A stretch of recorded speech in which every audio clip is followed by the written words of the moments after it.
Hare Krishna, Dandavats, Prabhus and Maharajas. Welcome to this panel discussion from Ministry of Education. This evening, a very interesting, very important area on reading of Srila Prabhupada Books. I often feel that we are living in a, what I feel call an over-communicated world. Suddenly, the whole world is communicating. The animal kingdom, the bird kingdom, the nature around us is full of communication. But in human life, the communication has to be very meaningful. But suddenly we find, in like my generation, there was no cell phones. Then, there was no social media, no internet. All of us have come from that era because we have now see how different it was. And suddenly we find today it's a must. Understanding, today you got to have, then came email, okay? So once in a couple of days, you got to check your email. Then came, you see, WhatsApp. Now 3 times a day, at least you got to check your WhatsApp. If you're running a center, you have to manage your community page on Facebook suddenly, And now, you see, then this pandemic, you have Zoom. Meetings used to be on and off, right? It's because everybody got together. So now we see that communication is just increasing. Now, in this our quest for communication, the real purpose of human life, that is, the Shastra, the traditional role of Shastra. The only thing available in society practically was Shastra. There were no fiction. There were no fiction writer. There were no other. So how to, in this commotion that is going on, communicating almost a trillion messages a day on WhatsApp now, or maybe more. So how can we actually keep our focus or not miss this great opportunity of human form of life? So this is all about. So we have our senior Vasu Gospu, who is here. Bhakti-Rasamat Maharaj is here. Bhakti-Vinod Maharaj is here. So today's discussion is for what practical steps we can take, what kind of in our yatras for our for devotees in India and overseas. So I personally also feel this is a great emergency, not to lose focus and to maintain our focus, not to fritter away our energy. Human brain has only so much can handle. So yes, today this discussion is all about. So please, I request all of you to come in, please. Hare Krishna. So Maharaj, we start with Bhakti-Rasamat Maharaj. Yeah. From my obeisances to all the assembled devotees and to all those who are watching this program. As we all know, Srila Prabhupada repeatedly emphasized the importance of reading his books. And the Bhagavatam itself declares that this is a spiritual revolution, viplavaha, that can cause a revolution in the sinful lives of people at large. So these books are not ordinary books, and they are not revolutionary books like the books of, say, Marx and Lenin, or the books of, some other material revolutionary, but these are books that cause a transformation of the heart and enable people to become spiritually successful. And that medium has become available to us through these wonderful books. I mean, I'm sure that all of us have experienced that when we are absorbing ourselves in Srila Prabhupada's books, we get transported into the spiritual world. And we actually feel the experience of not being in this world. We derive tremendous inspiration, tremendous guidance, tremendous direction, tremendous clarity. a taste comes up. It's a kind of a feeling where your intellect and your whole being is being bathed in the soothing waters of these books. I think that if we emphasize this more and more on the devotee community, then a lot of our issues will get resolved, and devotees will feel much more inspired and happy, and the people outside also will be able to transform their lives very, very substantially. These are some preliminary comments. Yeah, thank you, Maharaj. So, Maharaj, Bhakti-Vinod Maharaj, how do you, in your yatra, for example, what steps, Maharaj, practically are you taking to ensure you have a very vibrant yatra in Tamil Nadu and in Kerala as well, a large zone you're commanding? So what practical steps you're taking, Maharaj, to ensure that devotees actually are reading Srila Prabhupada's books? Oh, my obeisances to everybody here and all those who are also going to be watching this later or doing it now. Hare Krishna. There is no doubt, I don't want to belabor the point about the necessity for delving into Prabhupada's books and, like Prabhupada said, scrutinizingly study my books. It's very amazing the instructions that Prabhupada has given about studying his books. There is no second thought about that. And I don't want to discuss that too much. And like Maharaj has already mentioned, but the importance of Prabhupada's books. I understand those books to be extremely useful, important, and vital for our personal development and also for the movement's growth and influence in society, the way Srila Prabhupada envisioned. I would like to say that my understanding after absorbing a lot of time in Prabhupada's books and teaching them, and I even work on the BBT in Malayalam language and we publish books, I feel that ours is like a Sankirtan governance of the books, by the books, for the books of Prabhupada is what is the way I've understood it. That we must all absorb ourselves in reading these amazing information in the books, internalize it, and also help to spread it into our communities and beyond those boundaries into the secular world outside. This is our bounden duty. Distribute those books, study and read those books for yourself, teach those books. I think this is what is the core aspect of Prabhupada's mission, and there is no doubt that we have to do that under any circumstances as a great responsibility. If at all we want a very solid future, and if we want acceptance, and if we want to show everybody how these books are real, their explanation of the reality and truth of life, and what philosophers and scientists and thinkers and rulers have grappled with over a long period of time in the history of humankind. And what they're looking for is what is there in these books, that elixir of life that's provided. And it's a reality. And Prabhupada made it a reality. He lived his books. There's very interesting, there is a Srila Prabhupada disciple who lives just close to ISKCON, our Hyderabad temple. He's a low-key person having a government job. He was a young man and became a devotee when ISKCON Hyderabad was inaugurated and got initiated.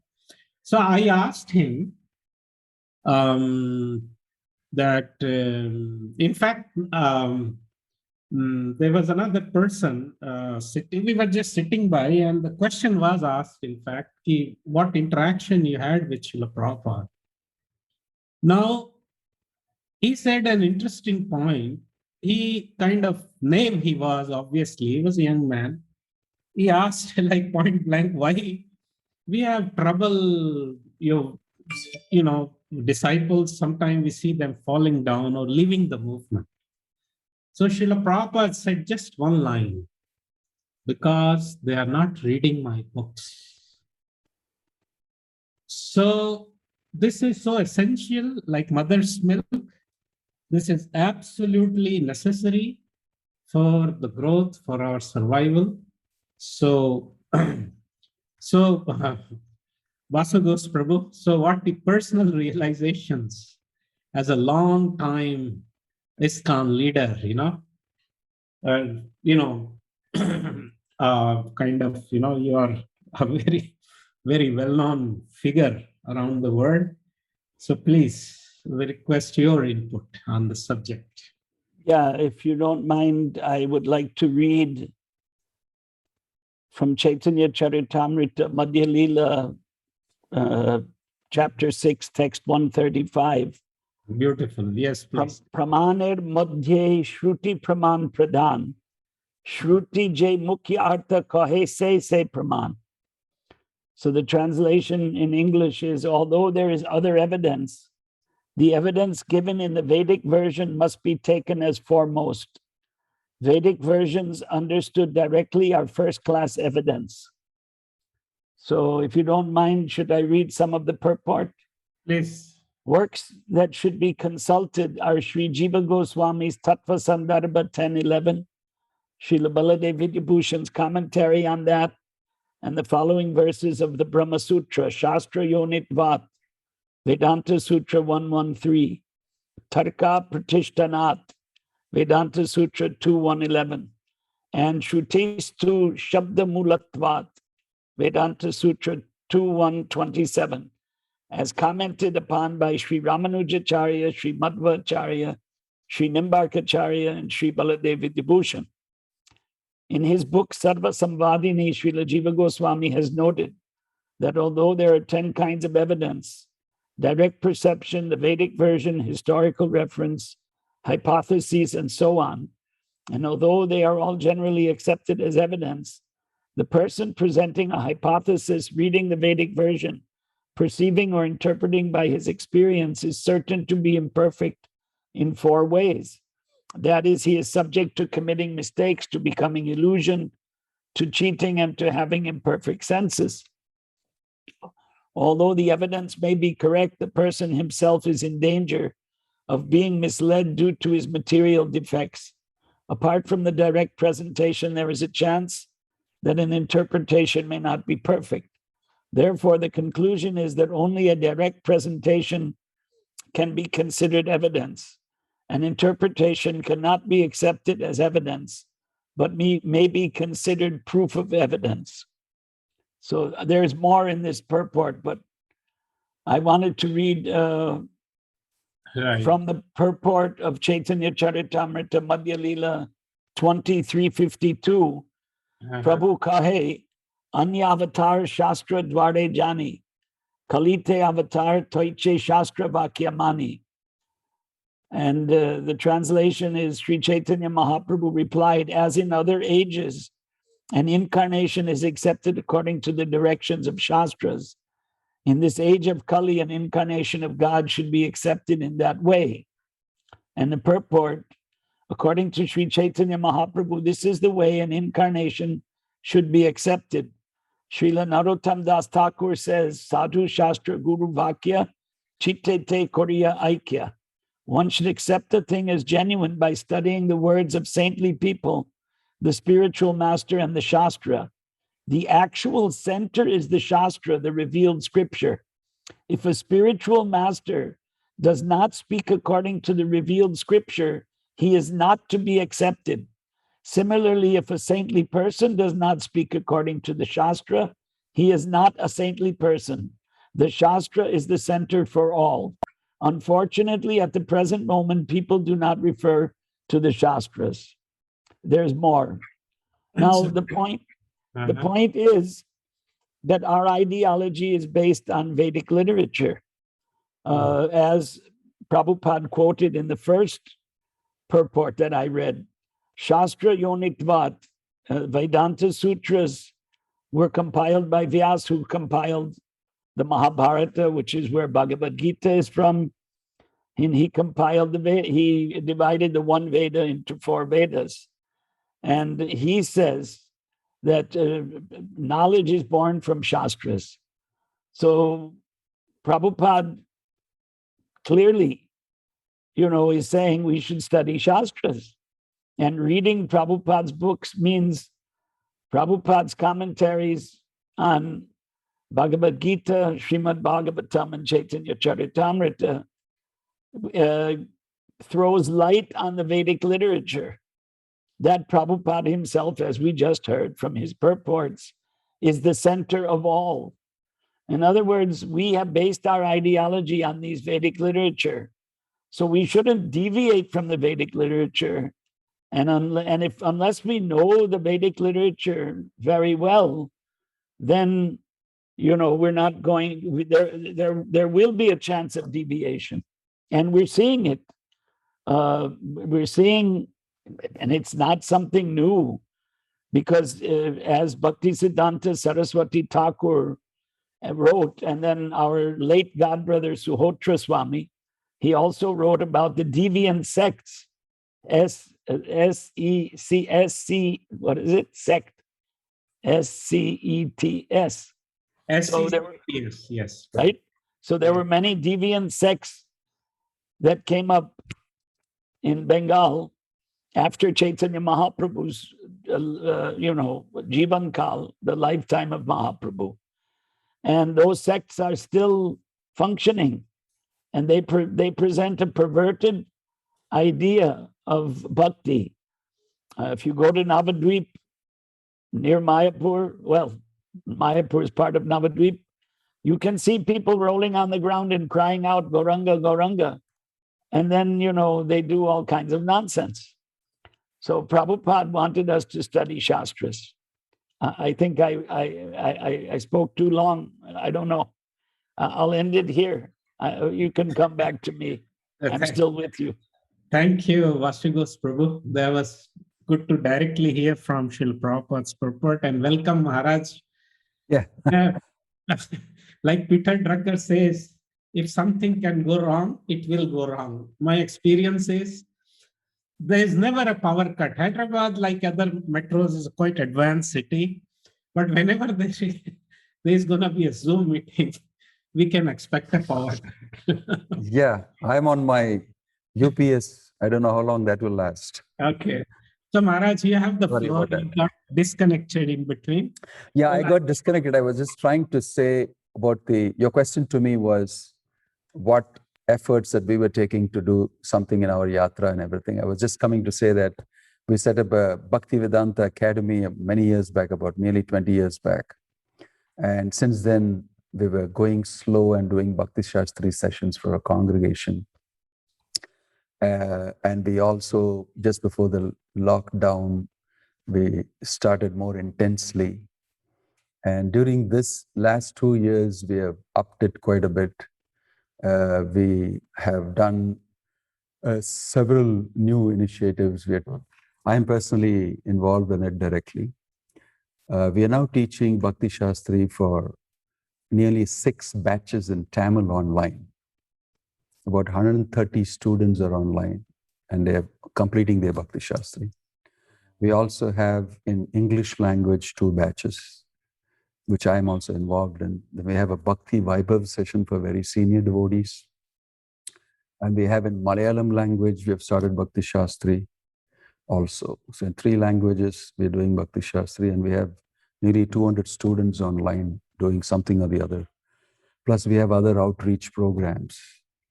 And I am in my capacity as a chairman of the South Indian Division Council. We are trying to move some understanding of how education should be made almost mandatory for the leaders, at least. So I think we are already formed some committees in each of the states to look into Bhakti-Shastrı and all such educational programs in the vernacular.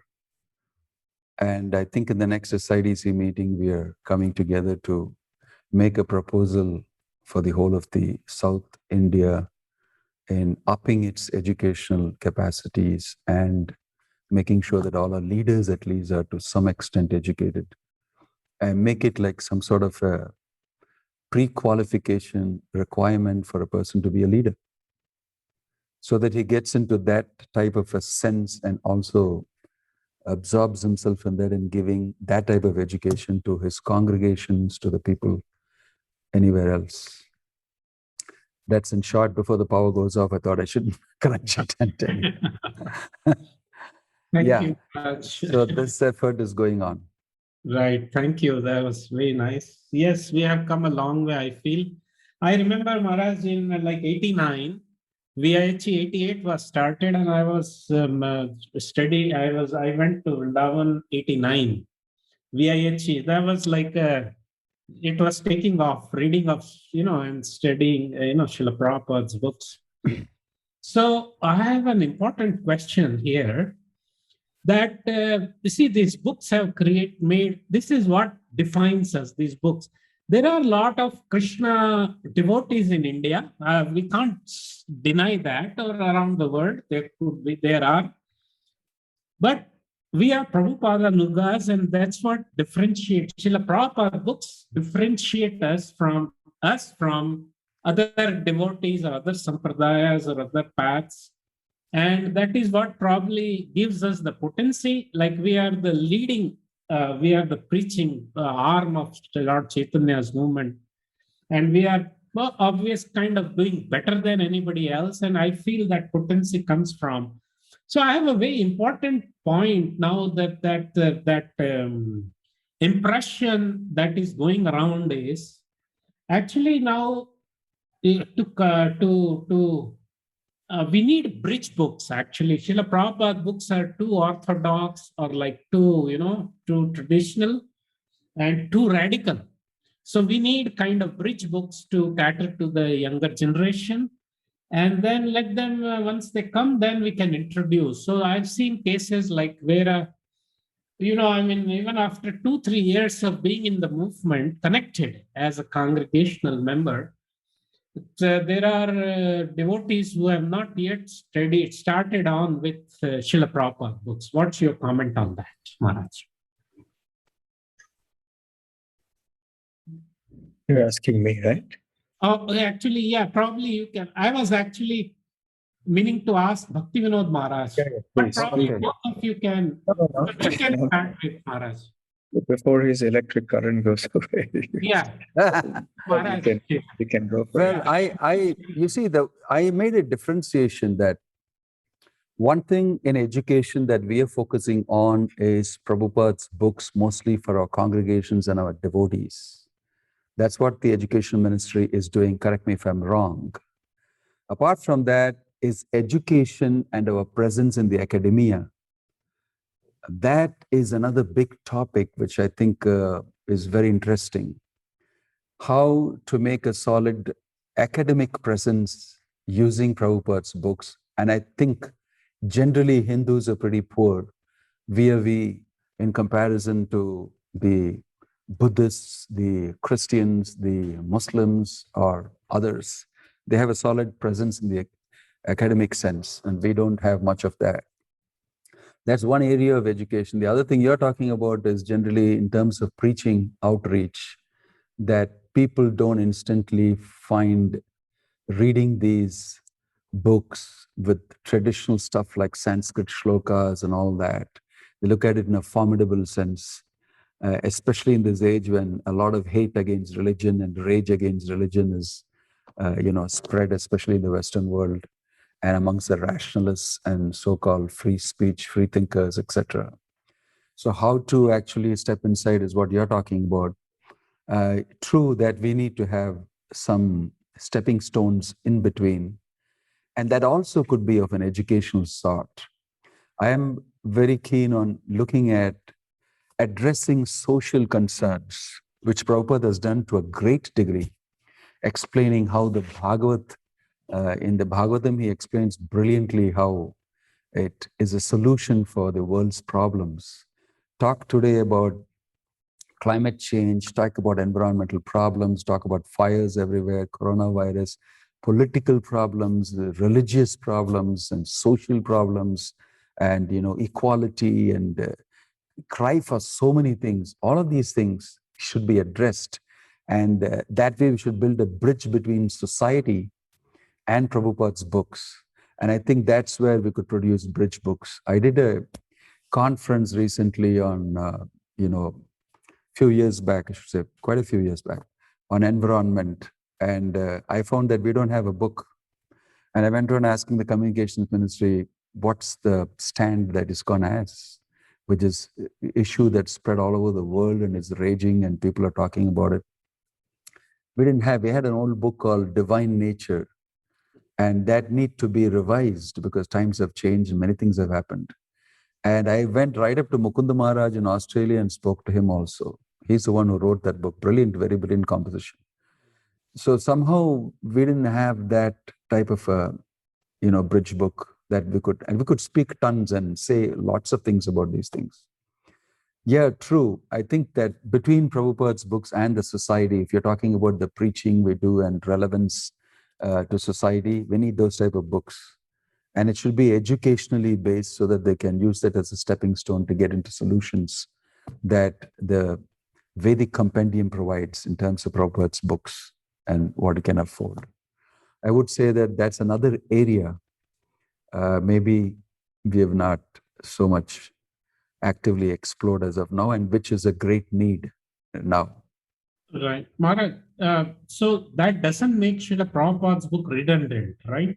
No, not at all, because in principle, it contains all those solutions. It's just the terminologies and the different type of, like even today, all the philosophers, like from Socrates to Aristotle to Plato and to you name it, all of them are still, being quoted, and, philosophical discussions have been provoked on the basis of the statements they made. Talk about rationalists like René Descartes and all of them. You will see that all over the place in all the philosophical schools and all of them.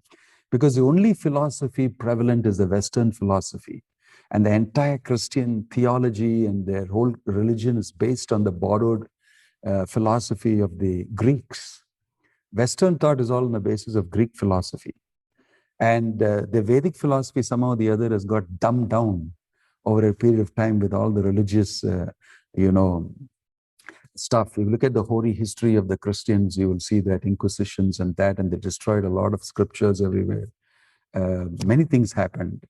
So somehow the great wealth of Indian thought and tradition and the scriptures and how it answers all the problems and everything should be brought out. And I think Prabhupada has done a brilliant job, a job of a genius in picturing this and answering these philosophical questions and presenting the reality and the truth.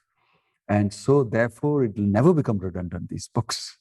It's just we need to know time, place, circumstances, and how to apply them and bring out those principles. Right, Maharaj. Thank you. So same question, Rasamat Maharaj.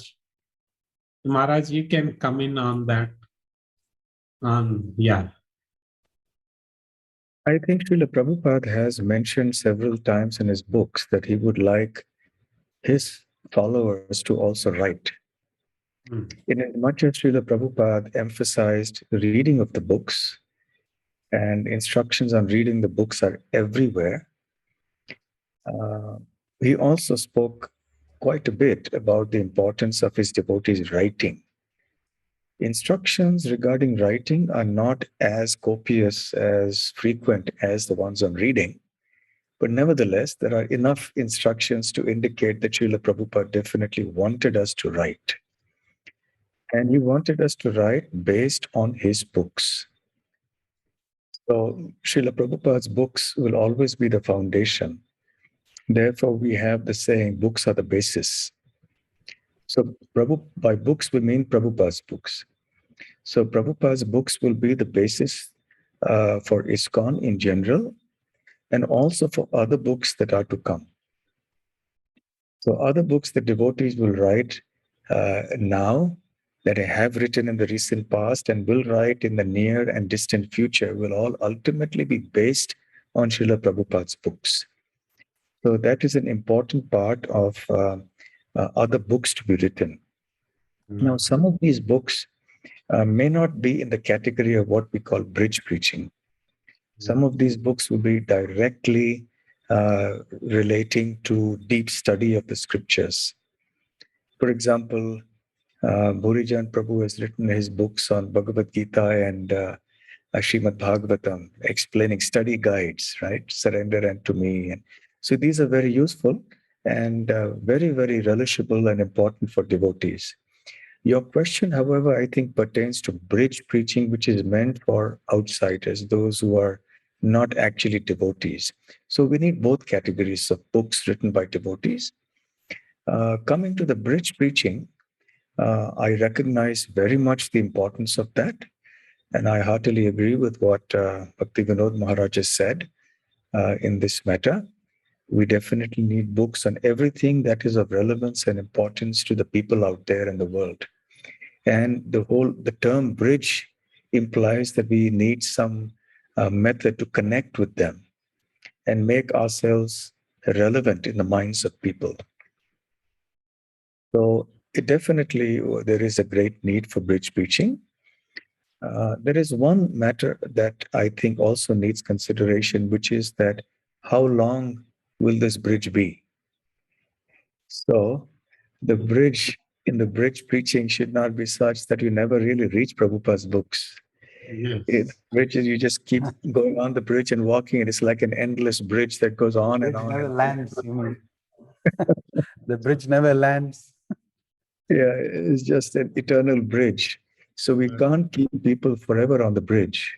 Right. So the bridge books have to be designed in such a way, and the devotees have to utilize those books in such a way that the people we are connecting to through these books will eventually come to Srila Prabhupada's books, and sooner or later. So if that connection is not established sooner rather than later, then the bridge just extends and extends and extends. So we have to see it as a nuanced thing that there is a dire need for preaching, through these bridge books.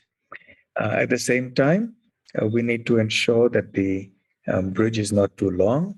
And at the same time, there are also many that will be directly attracted to Srila Prabhupada's books. We shouldn't reduce the distribution of the Prabhupada's books and the encouragement of other people to read Prabhupada's books directly. Because even though times have changed, but you never know how different people get positively affected by various parts of Srila Prabhupada's books. So I think it has to go hand in hand. Yes, Maharaj. Thank you. I feel, thank you, Maharaj, that was quite interesting, that sorry for the bad throat, viral season. This, the whole energy of the movement, our energy, or the global energy of our, Eko Deva Devaki Putra Eva, this verse of Bhagavad Gita Mahatmya by Adi Shankara is given a wonderful, formula for uniting the whole human energy. Let there be one book, let there be one God, let there be one mantra, let there be one work. Whole human energy. So I feel that whole our movement and the whole human society, all energy can be, under Srila Prabhupada's teaching. We can unite under the banner and, all thinking in the same direction and producing synergy. 1 + 1 becomes not 2, 1 + 1 becomes 11. And Srila Prabhupada's teaching, so much he has spoken, like, Sahasrani, like Bhishma Pitama Bhagavad describes it, fought thousands of battles, spoke on thousands of topics. Srila Prabhupada has covered pretty much everything we can conceive of in his letters, in his conversations. So we can dive into that nectar, the whole our movement, and for now and for next 9,500 years or whatever. So I would request Vasu Ghosh Prabhu on this point, that how our whole energy, we can unite under that banner of Srila Prabhupada's teaching of, this is that how you practically are also our ISKCON Bureau Vice Chair for India, and how we can actually, like unite, or we can say that, let's say that everybody is just enamored, everybody is just moved and just occupied, with Srila Prabhupada's nectarian words. Yes, Prabhu. Vasu Ghosh Prabhu. I couldn't exactly understand what you want me to speak about. Yeah, actually, as a bureau vice chair, Yeah. you're an important figure in India. So my question is, how do you suggest we can unite all our minds? And then Srila Prabhupada's books, how can that books be, like everybody has one engagement, or let's say is focused on studying on Srila Prabhupada's work, or let's say devoted to these books. We may read others, so much material is out there, but our devotion to how to inculcate that mood of surrender to these books from the grassroots public or grassroots XYZ devotees, Well, my point, Prabhu? I think we've made it compulsory, but I don't know how strict we are on second initiation. Would depend on devotees passing the Bhakti-Shastrы exam. And so Bhakti-Shastrı exam is a comprehensive course of study of Prabhupada's books. So that making popularizing Bhakti-Shastrı exam is important. Of course, the Bhakti-Shastrı exam, in my humble opinion, is a Western style education. Although the subject matter is, Gita, Bhagavatam, Chaitanya Charitamrita. So in that way, the subject matter is, of course, Vedic literature. The ancient system for Brahmanas is memorization. And of course, Prabhupada used to comment many times that in Kali Yuga, people are less intelligent. Prabhupada's comment is based on the verse in the Bhagavatam, in the first canto, right? Prayenal Payusha Sabya, Kalo Asmin Yuge Janaha, Manda Sumanda Matayaha, Manda Bhagya Hi Upadrutaha. People are agitated, their lifespan is not very long, and they're dull-headed. And that dull-headedness is the pursuit of material happiness, when in fact you have to give it all up at the time of death. So now to change people, it's very difficult. It's not easy. You walk on the street, there are no devotees. But in India, it's a different story. We were walking with Prabhupada on the Juhu beach, and he said more or less everyone in India is somewhat Krishna conscious. So, it was the system, it was tradition, culture, whatever you want to call it, that people read Gita and Mahabharata, Ramayana. Even the Sikhs who don't worship the deities, but in every Gurudwara, there used to be a Mahabharata and Ramayana. And in the Guru Granth, there's, the name of Rama and Krishna. I mean, this was the habit all over. They call the temple in Amritsar Hari Mandir, but they can't say Hari, they say Harminder instead of Hari Mandir. So, pronunciation changed, but, reverence for Hari, Harinam, and this is all over India. Chaitanya Mahaprabhu spread Harinam, but, even the other Vaishnava Sampradayas, they all, follow the Bhagavatam. They all worship Krishna or Vishnu. I was with Prabhupada in Tirupati, and we came in front of Lord Balaji, and Prabhupada did a full Dandavat in front of the deity, which, in Ramanuja Sampradaya, they don't do. But that's the Gaudiya Sampradaya. Anyway, he said, Govindamadi Purusham Tamaham Bhajami, and, Balaji is Balakrishna. So, you can see behind me, Prabhupada in the Hyderabad public garden. And, in Hyderabad, Prabhupada had a lecture with government, 6 ministers of the government at the time. And he said, Balaji's money should be used for Balaji. So, in India, people are, there's Jagannath, there's Balaji, there's Ranganath, Udupi Sri Krishna, you go all the Rukmini, Vittal in Pandharpur, all over the country, people are worshiping Krishna. So it's an easier task in India, and it's a much more difficult task in these lands of Malechas and Yavanas, where I happen to be at the present moment, where, people are just blind, totally blind to, the concepts of Vedic culture and the concepts of dharma, artha, kama, moksha, and then prema. So it's a monumental task. And, another thing, if you don't have those sanskaras, if you're not given training in Vedic culture in the childhood, but if you're given this Malecha and Yavana training, it's very easy to go back to that type of attraction.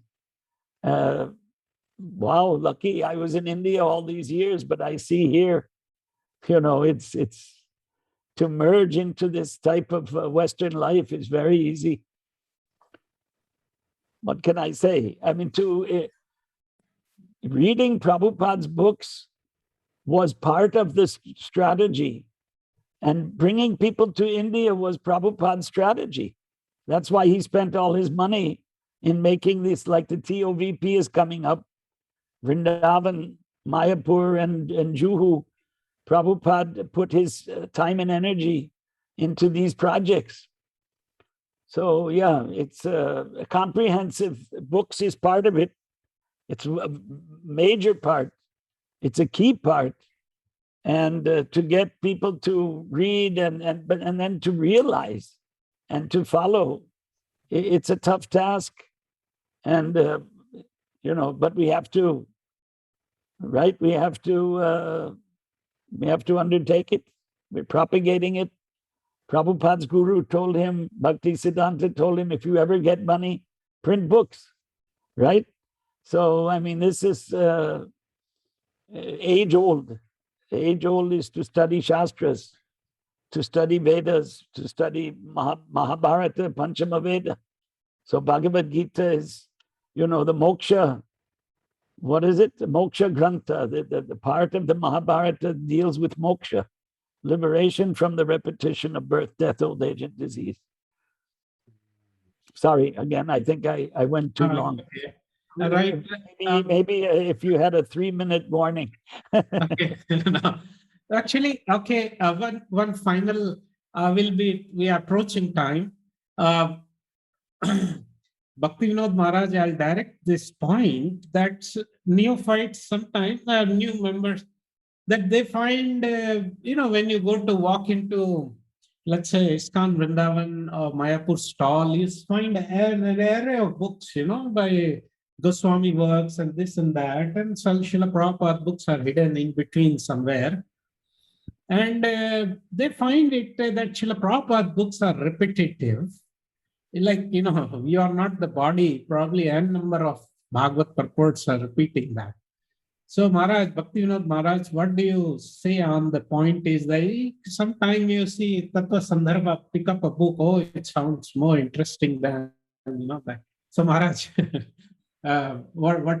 you really put me on the spot. That's a sensitive thing.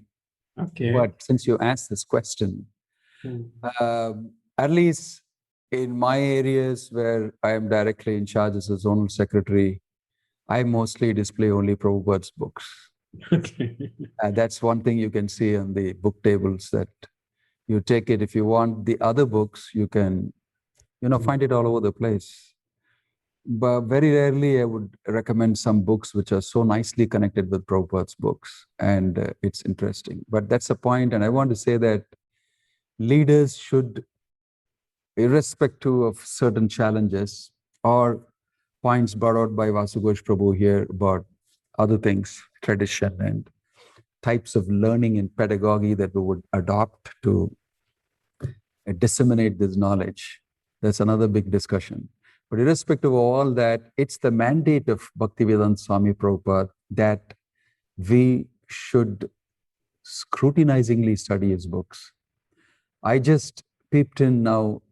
If you can allow me to share the screen, I'll just want to show you the amount of time Prabhupada has mentioned. I just picked it out of the this thing. It's a very amazing thing.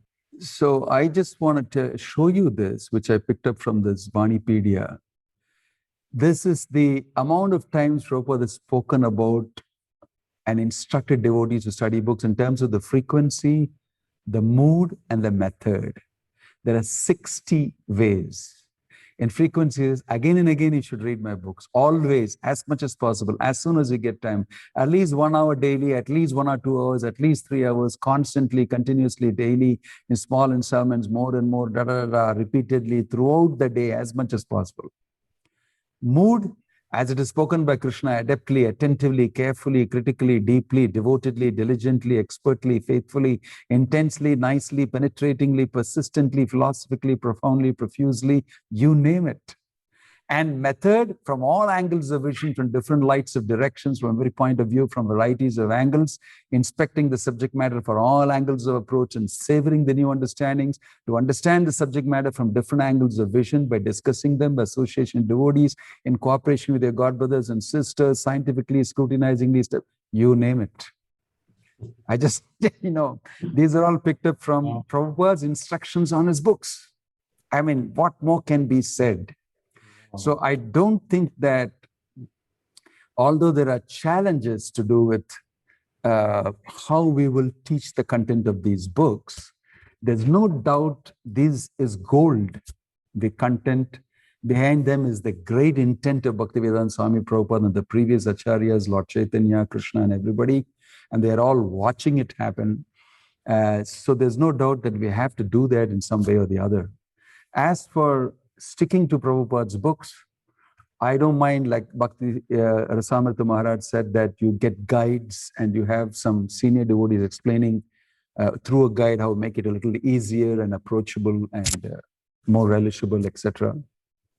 But one dialogue that I want to cite here is Prabhupada being approached by one of his disciples. It's there in the Prabhupada Nectar book by Satsvarup Maharaj, where he's coming to Prabhupada and glorifying Bhaktivinoda Thakur's writing. He's saying that Bhaktivinoda Thakur writings are wonderful, Prabhupada. They are amazing. I like them very much. And Prabhupada just gives a very nicely. And then afterwards, he goes ahead and keeps speaking. He said, Bhaktivinoda Thakur is my favorite author. He says this to Prabhupada. And Prabhupada puts his specs down, lowers it down, and then looks at him straight in the eye and says, Bhaktivinoda Thakur is your second favorite author. This is an amazing statement he made to him and said he is your second favorite author. And period, that's it, he said. In other words, it's a strong instruction saying that read my books first. Before even you read the other Acharya's books. This is what I understand in very simple terms. I have put all of those teachings inside here and made it fit for the next 10,000 years. And he said, I'll never die, I'll live in my books forever. So considering these statements made by Prabhupada, I don't want to speak it in terms of absolutism and all that type of statement. Prabhupada knows what he is doing. And I have deep faith that if we follow these instructions of sticking to Prabhupada's books, have a foundational understanding of the Krishna consciousness philosophy from Prabhupada's books, and when you're quite much educated properly, then you can make some foray for more understanding into some other Acharya's works and everything like that. Otherwise, that's the meaning of the founder Acharya. His foundational teachings is what we are all based on. Books are the basis.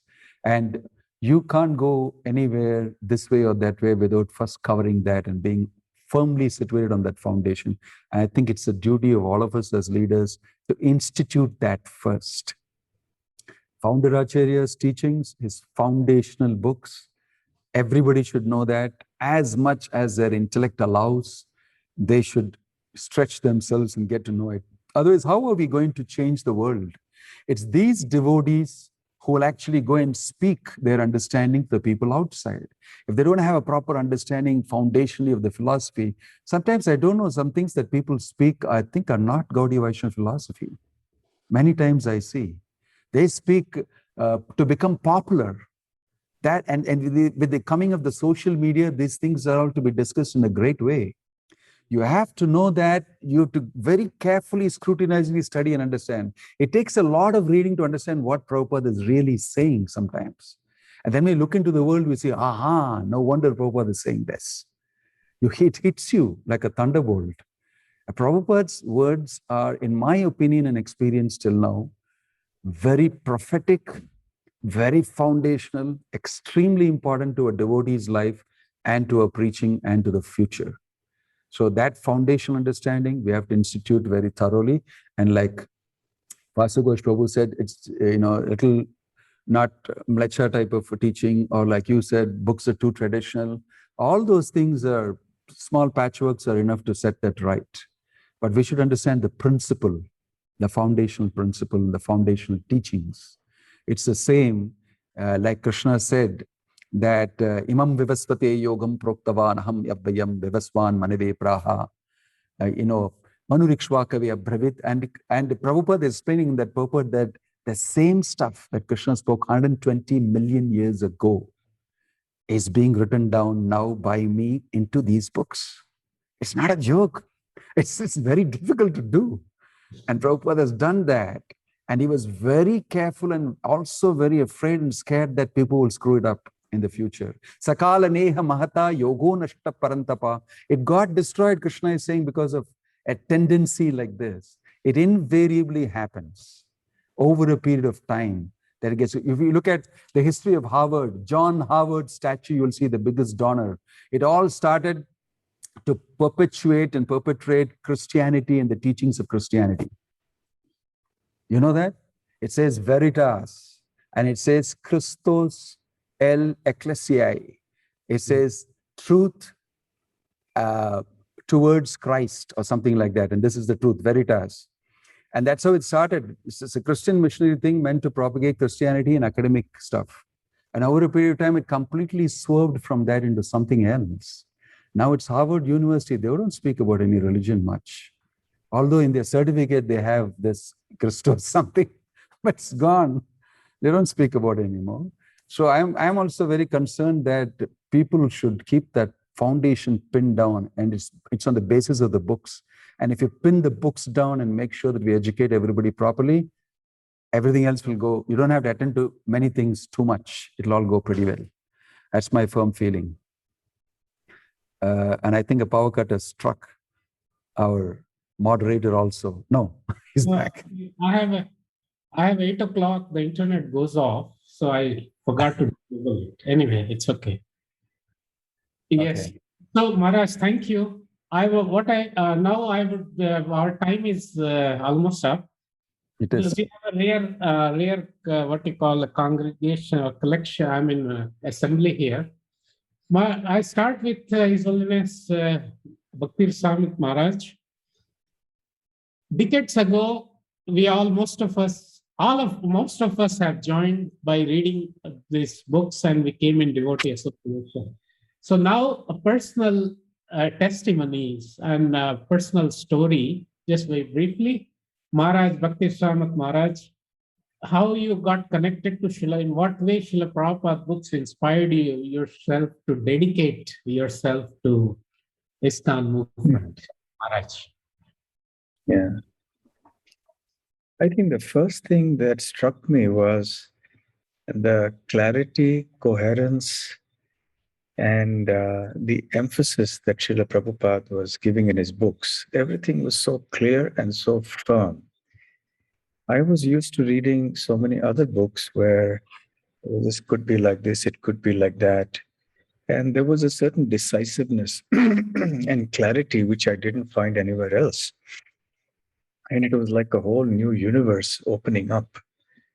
So I think that exposure to this kind of knowledge was like a thunderbolt that struck.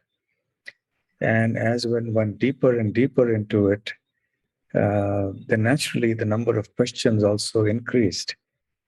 And therefore I found the need for associating with devotees, where many of these questions would get clarified.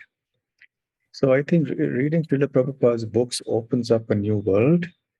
And when one comes to the association of devotees, one understands the meaning of these books better. So for me, both these things happened simultaneously. And I think without the books, it would not have been possible. So I think it was because we are, I think, running out of time, I appreciate. So I'll just say that I think primarily because it was of the clarity and the one-pointed focus and the conviction that Srila Prabhupada had on this that really attracted me to these books. Thank you, Maharaj. Vasudev Prabhu. So, of course, every devotee in the West or India has a story. So, how, in what way books inspired you? What's your story, Vasudev Prabhu? Yeah, my actually joining ISKCON came about by reading Bhagavad Gita as it is. But way back, I think I got it, Gita, at the Chicago temple in the end of December 1972. And over that Christmas vacation period, you know, when life in this country comes to a standstill for about 10 days, I read the entire translation in English and half of the purports. And shortly thereafter, we had at ISKCON, Chicago was in Evanston, near Northwestern University, which is one of the top universities in the US. I would go to Gita class in the evening. And so the Gita class was run like this, that the whole chapter translations would be read out loud. And then a lecture would be given on one verse. And afterwards, everyone was given hot milk. And, you know, hot milk wasn't a habit for us. Neither was hearing Gita. So that left a deep impression. And that went on for 3 weeks. I think it was January of 73. And by the middle of 73, February, I had moved into the temple. So, you know, definitely reading Bhagavad Gita with Prabhupada's. Before Prabhupada's Gita, I was very young, but I had another edition of Gita that was Annie Besant's translation. And, you know, I couldn't get by the first few verses. It was all unintelligible, wasn't explained well. And Prabhupada's explanation was, you know, simple, but at the same time informative and more comprehensive, or, you know, what's the word that I should use? It made it clear what the meaning of each verse was. And especially in the first chapter, when there's a lot of names right off the bat, you know, right at the beginning. And those names for Westerners, even for Indians, you know, these names are not common anymore. Chekitana, Kashi Raj, maybe people would understand, you know, Buri Shrava, you know, the name Dhritarashtra, Drishtaketu, Drishtadumna, these are not common names in India today. So unless you had some background in Mahabharata, you wouldn't understand. So the way Prabhupada explained it made it understandable. Thank you, Prabhu. You see this, how these words, they cut right through our heart's conditioning, and kind of drags us to the liberated platform. You can surrender to Krishna. Just imagine the potency contained in these words. So Maharaj, Bhaktivinoda Maharaj, what's your story all about? Actually, we discovered Krishna consciousness in Juhu. I was at IIT Mumbai waiting to enter a course, and a master's in design course, and I had written the exam. It was almost through. Many things happened. I think there was Madhu Pandit, myself, and Jagat Chandra together. And we were making forays to the temple, eating the free prasadam in the life membership line, and getting the puris and the sabjis and everything. I think they were even made in ghee or something. It was so tasty, halwa. That's the time when I got a Science of Self-Realization book. And I read it, and it really, made quite a shift in the way I understood religion and things. I liked that very much, the book. That's the book that, pushed me up. And then we used to have discussions on this book, and then we got into the Bhagavad Gita, and then that's how the whole thing started for me. And I didn't do any course in this thing. I came back and did a job in Bangalore, and after that, I very dedicatedly started reading Prabhupada's books. Right at first sight, I fell in love with Prabhupada's books because it was clear, and Prabhupada made no bones about saying what he wants to say. Krishna is the Supreme Personality of Godhead. The absolute truth is a person. He is Krishna. God means this. It's very amazing how daringly he says these things. So I thought that this type of person who is so sure about the things that he is saying and is backing it up with the philosophy in his books, everything was very impressive.